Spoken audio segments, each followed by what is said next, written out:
Bismillahirrahmanirrahim. Assalamualaikum warahmatullahi wabarakatuh. Waalaikumsalam warahmatullahi wabarakatuh. Alhamdulillah nahmaduhu wa nasta'inuhu wa nastaghfiruh wa na'udzu billahi min shururi anfusina wa min sayyiati a'malina may yahdihillahu fala mudilla lahu wa may yudlil fala hadiya lahu. Alhamdulillah pada siang hari ini kita bisa bertemu kembali.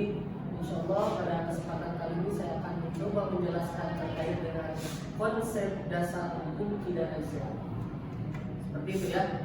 Jadi pada prinsipnya fikih jinayah atau dalam hal ini adalah hukum pidana Islam itu adalah salah satu konsentrasi ataupun objek kajian daripada ruang lingkup ilmu fikih itu sendiri.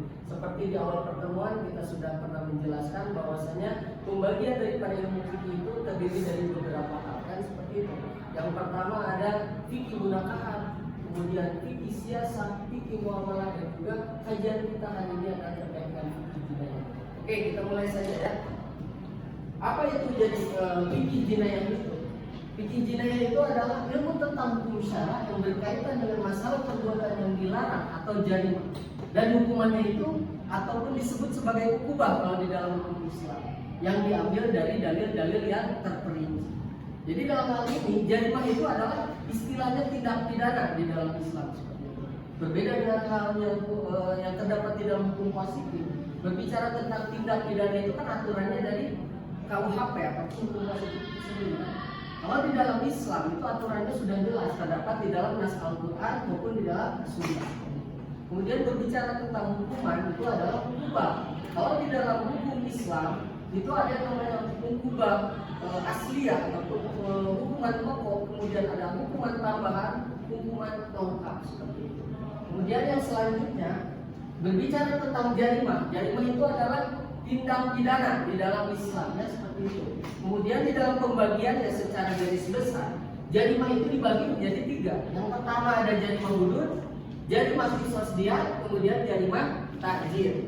Berbicara tentang jarimah hudud adalah setiap perbuatan ataupun hal ini adalah tindak pidana yang diancam dengan hukuman had, yakni hukuman yang telah ditentukan oleh syara dan merupakan hak Allah di dalam penjatuhan hukumannya.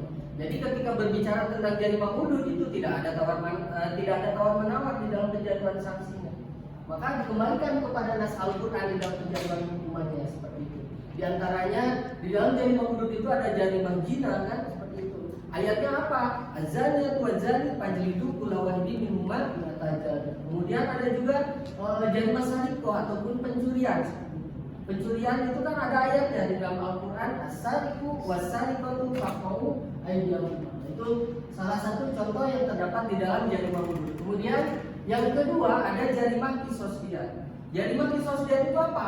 Jadi jarimah qisas diyah itu adalah jarimah yang diancam dengan hukuman yang sudah ditentukan oleh syara dan merupakan hak manusia atau individu yang bisa dimaafkan atau digugurkan oleh korban atau keluarga korban. Jadi dalam hal ini untuk penjatuhan hukumannya itu memang sudah tertera di dalam nas Al-Quran. Namun pada penjatuhannya ketika ada keluarga korban ataupun korban itu sendiri memaafkan ataupun menggugurkan daripada tindak pidananya, maka bisa beralih menjadi dia ataupun dalam hal ini istilahnya sebagai pengganti daripada hukumannya. Kemudian yang ketiga ada jarimah ta'zir. Jarimah ta'zir itu adalah jarimah atau tindak pidana yang diancam dengan hukuman pendidikan atas tindak pidana yang belum ditentukan hukumannya oleh syara. Jadi berbicara tentang jarimah ta'zir itu adalah segala tindak pidana atau setiap tindak pidana yang aturannya belum jelas di dalam nas Al-Quran. Jadi ketika berbicara tentang tindak pidana yang tidak ada aturannya di dalam Al-Quran, maka dikembalikan kepada seorang ulil amri atau dalam hal ini adalah hakim di pengadilan. Nah seperti itu ya.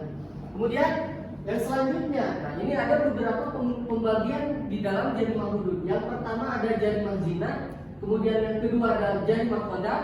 Jarimah qadhaf itu adalah menuduh berzina seperti itu ya. Kemudian yang ketiga ada jarimah syaribul khamr. Itu kan salah satu ayatnya sering kita baca ataupun sering kita perdengarkan. Apa ayatnya? Ya ayyuhalladzina amanu innama khamru wal maisir wal ansab wal azlam dan sebagainya. Kemudian yang keempat itu ada jarimah sarikoh. Tadi ayatnya sudah saya bacakan juga ya terkait dengan jarimah sarikoh ini adalah tentang pencurian.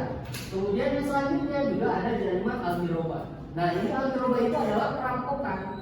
Nah Kita menarik di sini untuk kita bahas terkait dengan perbedaan antara jarima pencurian dan juga perampokan itu seperti apa. Kalau di dalam istilahnya hukum positif ataupun tindak pidana positif itu tidak jauh berbeda berbicara tentang pencurian ataupun perampokan kan seperti itu. Nah, yang dalam hal ini yang membedakan antara pencurian dengan perampokan adalah di dalam kondisinya kan seperti itu. Nah, yang selanjutnya juga ada jarima al-bagyu. Al-bagyu itu apa? Al-bagyu itu adalah pemberontakan kepada suatu pemerintah yang sah. Selanjutnya ada juga jarima riddah, atau dalam hal ini adalah menistakan agama. Ya, istilahnya kita sebut sebagai murtad ya seperti itu. Yang selanjutnya juga ada jarima kisos dan qiyas. Jarima kisos itu pada konsepnya itu adalah hukuman yang setimpal di dalam Islam. Makanya ketika berbicara tentang jarima kisos ini, biasanya orang awam itu menganggap bahwasanya hukum pidana Islam itu kejam. Padahal kejam dari mana? Karena ketentuannya itu sudah jelas terdapat dalam nas Al-Quran. Makanya ketika seseorang melakukan suatu tindak pidana ataupun perbuatan pidana, apalagi itu mengancam jiwa seseorang, itu otomatis orang tersebut harus dikenakan hukuman yang sama pula kan seperti itu. Nah, dalam hal ini ada istilahnya disebut sebagai kisos. Lalu pembagian di dalam jarima kisos itu terbagi menjadi yang pertama ada pembunuhan, kemudian yang kedua penganiayaan atau pelukaan. Di dalam pembunuhan itu dibagi lagi menjadi tiga. Yang pertama ada jarimah ataupun pembunuhan yang sengaja, kemudian yang kedua ada pembunuhan yang semi sengaja, dan yang ketiga adalah pembunuhan yang tersalah seperti itu. Kemudian di dalam penganiayaan atau pelukaan itu hanya terbagi menjadi dua saja. Yang pertama adalah ada pelukaan atau penganiayaan yang sengaja, dan yang kedua ada penganiayaan yang tidak disengaja. Nah, itulah yang terdapat di dalam jarimah kisos dan qiyas. Kemudian berbicara tentang jarimah ta'zir. Nah, jarimah ta'zir ini tadi sudah saya jelaskan bahwasanya setiap tindak pidana ataupun perbuatan yang aturannya belum tercantum di dalam nas Al-Quran, maka itu kembalikan kepada ulil amri di dalam penjatuhan hukumannya. Namun di sini ada beberapa pembagian di dalam jarimah ta'zir itu. Yang pertama adalah tindak pidana atau jarimah yang belum ditentukan hukuman oleh syarak. Nah, dalam hal ini yang belum ada ketentuannya secara pasti ataupun secara jelas di dalam nas Al-Qur'annya sudah jelas. Kemudian yang kedua, jarimah kisos diat yang syubhat atau tidak memenuhi syarat namun sudah merupakan suatu perbuatan maksiat. Maksudnya seperti apa? Ketika berbicara tentang kisos, nah kisos diat yang tadi saya jelaskan itu yang syubhat. Jadi di dalam hal ini adalah nisabnya itu tidak mencapai nisab ataupun belum sempurnanya suatu tindak pidana itu, makanya dikatakan sebagai syubhat. Maka dalam hal ini dikembalikan lagi kepada ulil amri di dalam menjatuhkan putusan ataupun menjatuhkan hukuman. Kemudian yang ketiga ada jarimah yang ditentukan dalam Al-Quran dan hadis namun tidak ditentukan sanksinya. Nah, seperti itu. Ketika berbicara tentang suatu tindak pidana, nah dalam hal ini memang sudah ada aturannya di dalam nas Al-Quran, tetapi untuk hukumannya itu belum jelas. Hukumannya misalkan harus dicambuk ataupun harus dijilid ataupun harus seperti apa, potong tangan atau tidak. Nah, itu tidak ada penjelasannya di dalam nas Al-Quran. Maka dalam hal ini tindak pidana tersebut masuk kepada kategori jarimah ta'zir dan hukumannya pasti dikembalikan kepada seorang ulil amri atau seorang hakim. Dan yang terakhir itu ada jarimah yang ditentukan oleh ulil amri untuk kemaslahatan umum. Maksudnya seperti apa? Ketika seseorang itu misalkan tadi antara pencurian dan juga antara perampokan itu memang seperti sama karena tindak pidananya sama-sama mengambil barang orang lain. Namun dalam hal ini ada satu kemaslahatan di dalam jarimah perampokan. Karena kenapa? Kenapa ketika berbicara tentang perampokan itu dilaksanakan ataupun dilakukan di depan khalayak banyak atau di depan orang banyak kan seperti itu menimbulkan kemadorotan bagi setiap orang yang menyaksikan tindak pidana tersebut. Makanya dalam hal ini seorang ulil amri ataupun seorang hakim, dalam hal ini pemerintah itu bisa memberikan hukuman tambahan. Dalam hal ini adalah untuk kemaslahatan umum. Nah, seperti itu ya. Nah, jadi pada kesimpulannya konsep dasar hukum pidana Islam itu ya tidak jauh berbeda lah dengan konsep yang ada di dalam hukum positif. Namun dalam hal ini adalah di dalam sumber hukumnya itu sudah jelas berdasarkan dari nas Al-Quran dan juga As-Sunnah ya.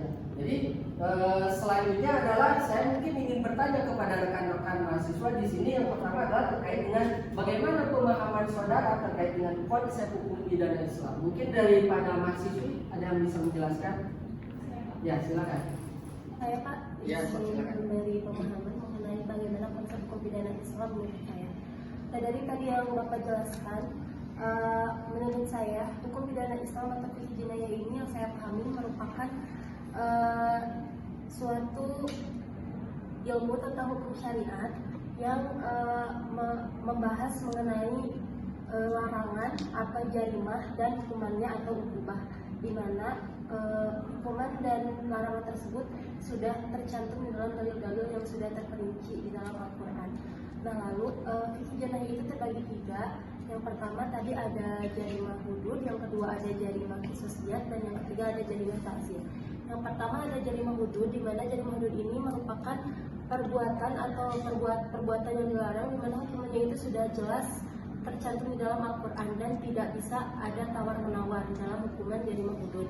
Nah, lalu ada jarimah qisasiyah, di mana jarimah qisasiyah ini sama seperti jarimah hudud, hukumannya sudah tercantum di dalam Al-Quran, akan tetapi masih bisa adanya tawar-menawar atau adanya hak kemanusiaan, seperti misalkan dimaafkan oleh keluarga korban dan lain sebagainya. Lalu ada jarimah ta'zir, di mana jarimah ta'zir ini merupakan hukuman yang tidak tercantum dalam Al-Quran maupun Al-Hadis, di mana untuk hukuman tersebut dikembalikan kepada ulil amri atau pemerintah.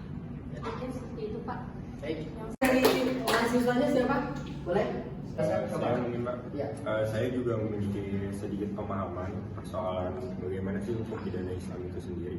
Nah, menurut saya sendiri, hukum pidana Islam itu merupakan segala ketentuan hukum mengenai tindak pidana yang dilakukan oleh mukallaf atau orang-orang yang sudah dibebani kewajibannya sebagai hasil daripada pemahaman atas dalil-dalil yang terperinci dalam Al-Quran ataupun Al-Hadis.